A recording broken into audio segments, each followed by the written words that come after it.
Hey, it's Rex. I'm going to try something different today. I thought I'd do a metal movie retrospective. If you listen to the show, you know that Duff and I consider movies to be a big part of the metal experience. Like, I know that the primary thing you're there for is the music, but at the same time, there's been so many great films put out that kind of capture that essence of like what it's like to be a metalhead or to rock music in general or something like that. So, the one that I kind of feel is the cornerstone for our show and the one that is most associated with the Heavy Metal Hangover is going to be the one I'm going to talk about today, and that's, of course, Airheads. Airheads was released in 1994. It stars Brendan Fraser, Michael McKean, and Adam Sandler. Also, there's Ernie Hudson, Judd Nelson. He was harsh. Michael McKean, Michael Richards, Joe Mantegna, Marshall Bell, David Arquette, Chris Farley, and so many others. Egon from Ghost. There's two Ghostbusters in the film. I mean, you had in addition to Ernie Hudson, you had I'm having a brain hiccup. You had Harold Ramis. Harold Ramis. He made a little cameo as the fake cop from the record label. So I kind of wanted to do a little retrospective and kind of look back at the movie and why it's important to us at the show and me in particular. It started off as a failure, but it's become a cult film amongst rock and metal fans because it captures so much of that feeling of the 90s and the feeling of being in a band and struggling and everything else. The soundtrack, which I have right here, I love this soundtrack to this day. It is one of the best soundtracks, I think, to come out of the 90s, and that's saying something because there's a lot of great soundtracks come out of the 90s. It's got Anthrax's cover of London, which was originally by the Smiths. Motorhead has their song Born to Raise Hell, and they added Whitfield Crane and Ice-T to it. It's actually, I prefer that version than the version that's on Bastards. I do prefer the version that's on the soundtrack here. I don't know, there's something extra about it. I mean, yeah, it's got two extra people in it, but I think that the song kind of feels a little bit, maybe it's because this is the version I hear most of the time because I watch the movie so much. White Zombie had Feed the Gods, and to this day, man, you hear the songs that White Zombie put out after Astro Creep on soundtracks, like Suicide Tanks and Cannibal Girls, the one off of Escape from LA, and then Feed the Gods off this. You just kind of wonder, like, what would have happened if White Zombie didn't break up? Because that next album, if those soundtrack songs were any like kind of indication, that next album would have been insane. I just wish we could have seen it. The Ramones also have their classic We Want the Airwaves, and of course the Lone Rangers cover the song Degenerated, originally by Reagan Youth. Love it. So basically, for those of you who don't know, and if you're listening to this podcast / video, I can't imagine you don't, but the whole plot revolves around there's a band of musicians, and they're trying to get their demo played on the radio so they can be like the band, the Sons of Thunder, who get signed and they get to play a big show, they get selling records, everything else like that. So back before you could just throw your crap up on Spotify and back before you could just, put your stuff out on YouTube, you used to actually have to get the radio to play your songs, and, record labels would pick you up and you sent your demo tapes in. So long story, whatever, they try to break into a radio station to get their demo played on the air. The demo gets destroyed, so they bring squirt guns with them. The production manager is kind of a jerk, so they take the radio station hostage with squirt guns. After that, they have to get their cassette copy of their demo, which is with Chaz's girlfriend. He's the lead. The Chaz, Pip, and Rex are the three band members, and Chaz is kind of like the leader, played by Brendan Fraser. And they have to get the copy of the demo with the girlfriend they just had a bad breakup with.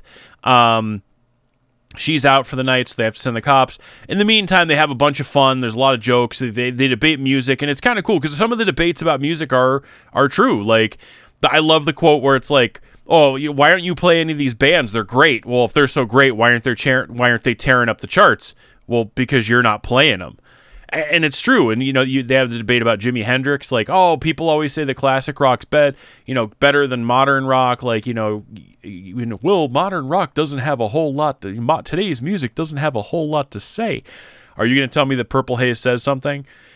So there's a lot of cool moments like that in the film, and it really speaks to music, especially metal and rock fans. Anyways, they eventually, they find Chaz's girlfriend Kayla, they bring the tape. They figure out that, Kayla has a fit, destroys the board. They have to fly in a helicopter, play.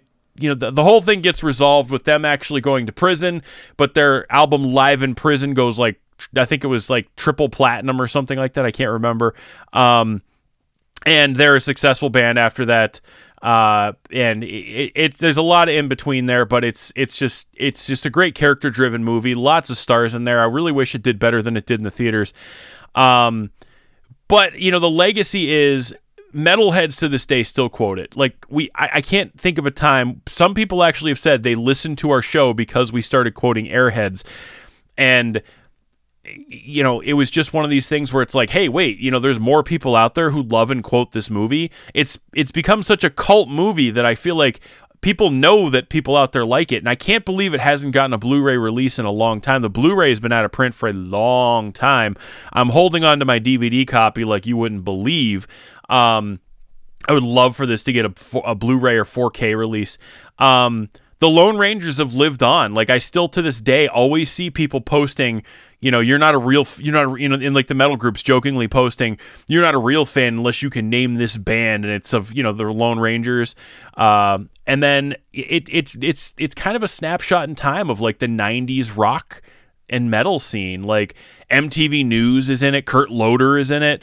Talking about, getting your, the big thing used to be playing, you play shows to get your tape on the radio, and you get when you get your tape on the radio, you have to get signed by a label. And that was the process back then. It's not like today where anybody can just record in their basement and put out music. I mean, it was different back then.